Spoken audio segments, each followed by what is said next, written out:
That's funny. So, well, as it turns out, social contagion is not just limited to yawns and things, but also it applies to laughing. Laughing is socially contagious. And by that we mean that there is no laughing virus that spreads. But still, when you see somebody laughing, it's very difficult to not smile yourself. So there's more about social impact. Let me talk about the contagion of emotions. You know, that's something that I find really fascinating, because if that would be the case, that means that, hang on, we can actually really have an impact on the emotional state of people. The first study I want to talk about is a paper by Kramer and others, published in PNAS, 2014. And what they did in this paper, they actually did a large-scale study, a large-scale experiment together with Facebook, where they changed what people see on Facebook. And you have your news feed on Facebook, you read through it, but that feed is not random. And that's actually one of the interesting things, that we can actually manipulate that to have an effect on what you're going to experience. And in this study, with almost 700,000 people who were part of that study, what they did together with Facebook, they manipulated the news feed in different ways. So they manipulated what people see, either in the way that they see more positive news, or that people see more negative news. Or as a control, that kind of no posts were changed from the participants' news feed at all. And this is a typical study where nowadays we really use the tools of computational social science, where we can, on a large scale, using text analysis, we run algorithms over large bodies of text to classify them as either positive or negative. So you can draw on dictionaries to identify either positive or negative words, and the simplest way is a word count, simply counting positive words and counting negative words, and using that to classify something as either positive or negative. And you might not always get it right, but actually we get it right in a lot of the times.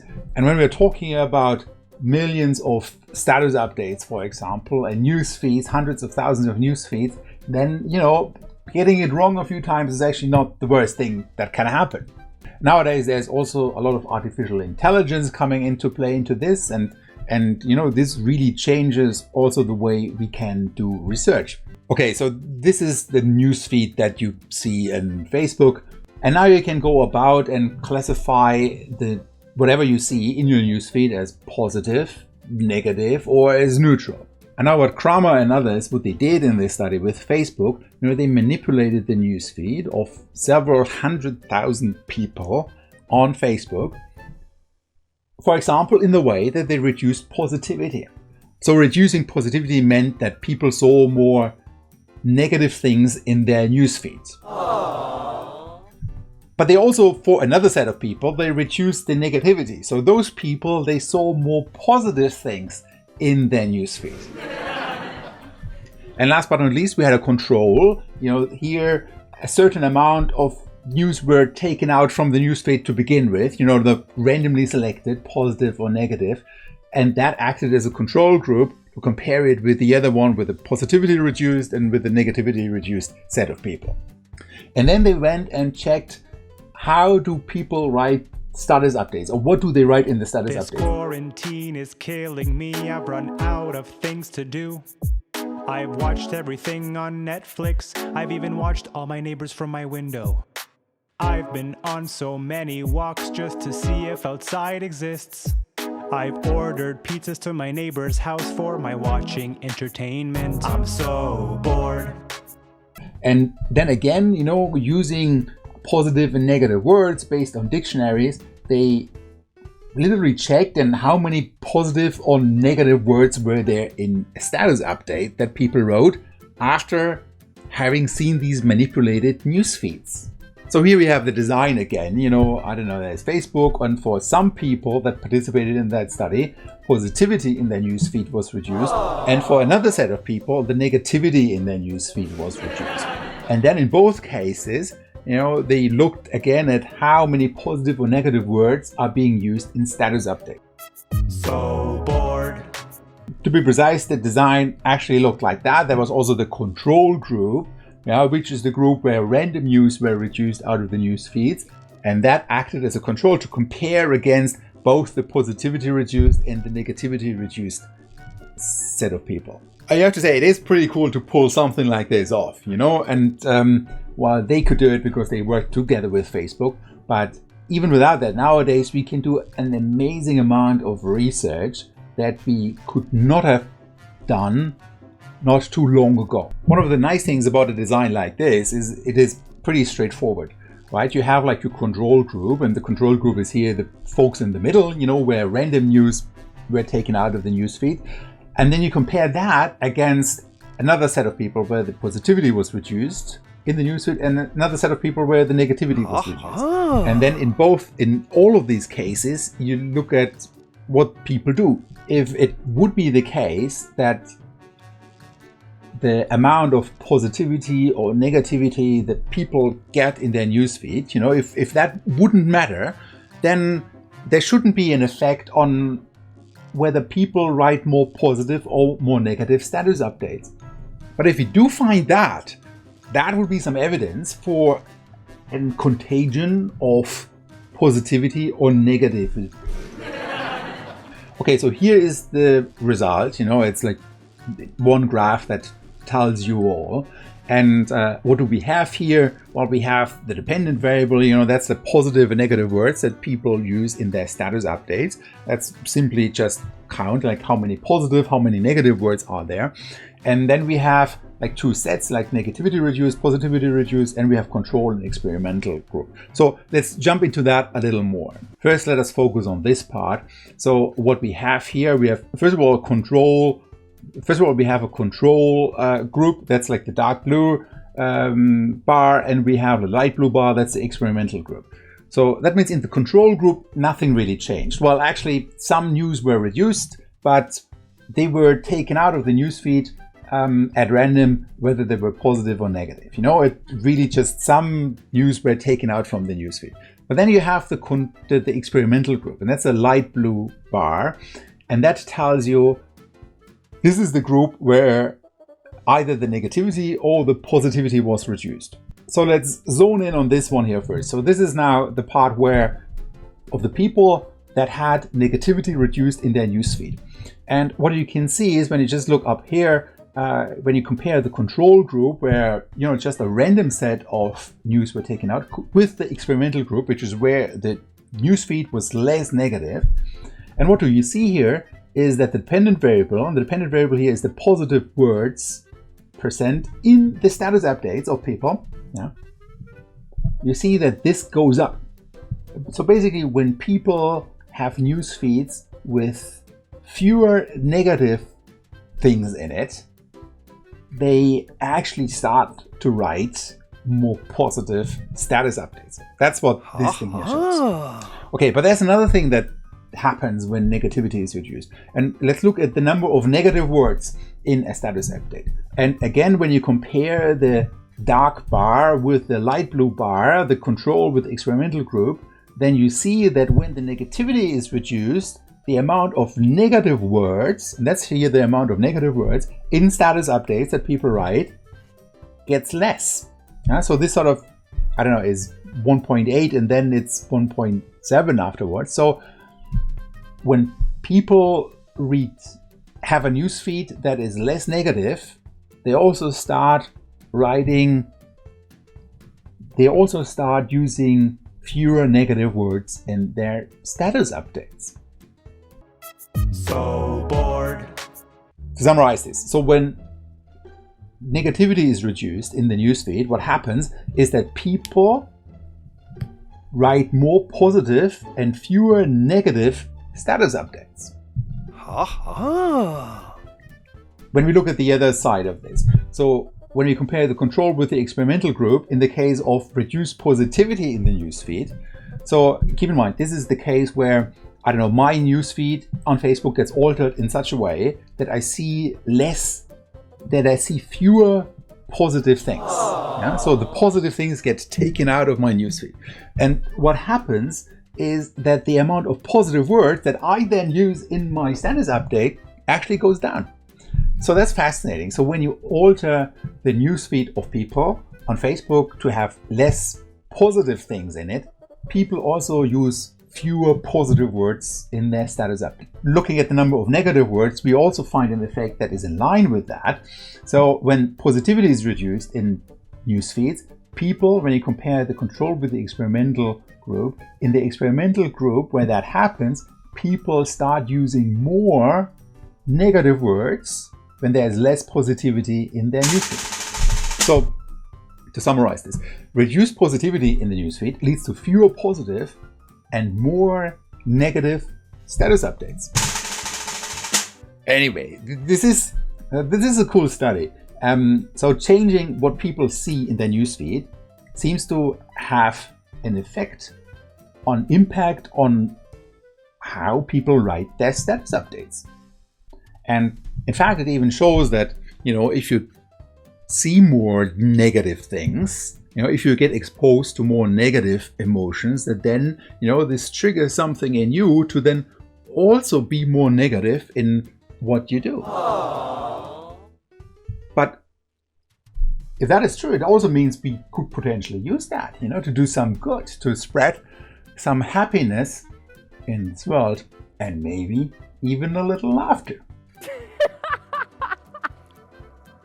I'm sorry.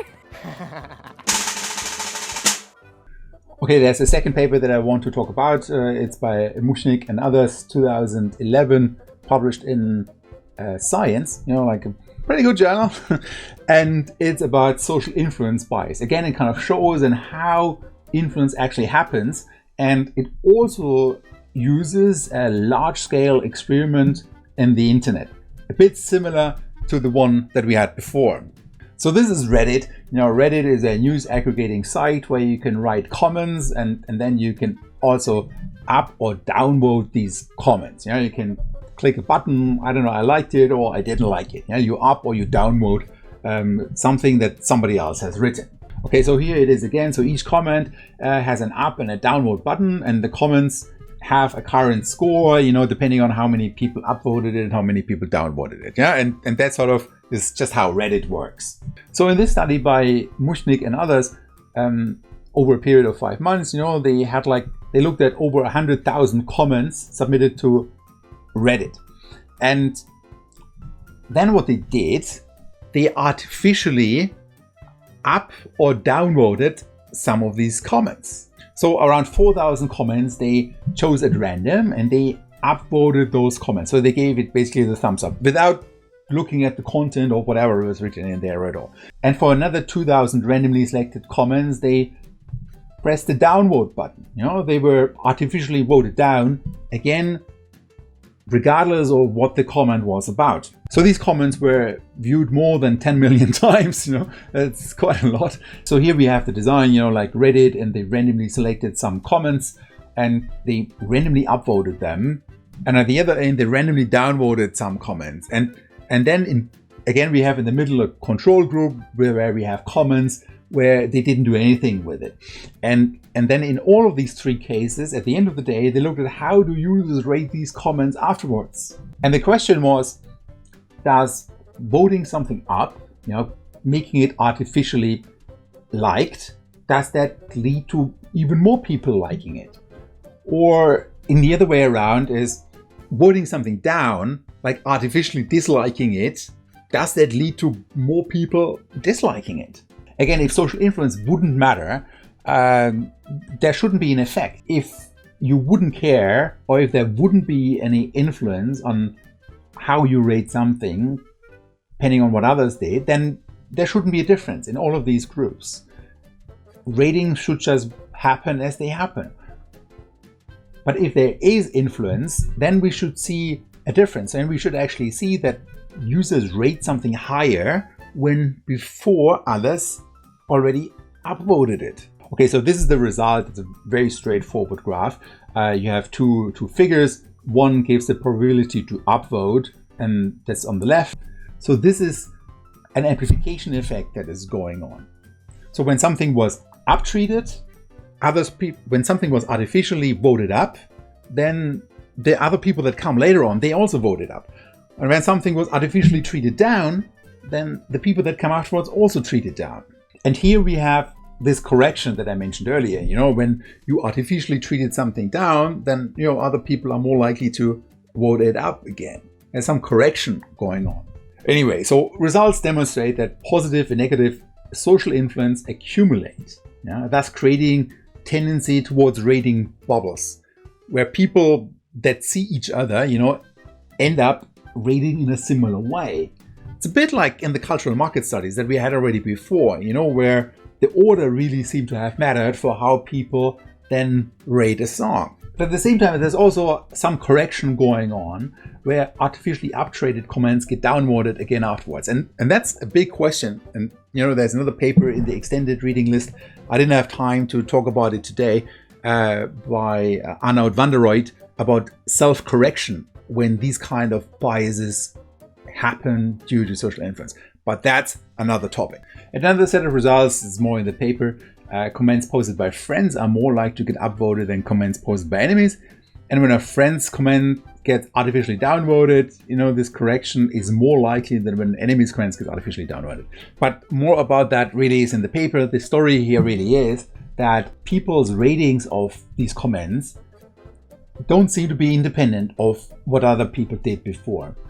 And when you come along as a researcher and you artificially change that actually has a real world effect on how other people rate something afterwards. And that's actually a big area of marketing these days, to use these mechanics where you can start something to then trigger a rating cascade where people like something or they don't. But so much about social influence for now. There's more to it. There's an interesting paper in the extended reading list on the correction of biases that occur due to social influence. But so much for us. Next time we look into self-fulfilling prophecies and success breeding success dynamics. In the meantime, have a good laugh. When you're on a Skype or Zoom call with somebody, have a smile, because who knows? And maybe spreading a laughter or spreading a smile is not the worst thing that can happen these days. What do mermaids wash their fins with?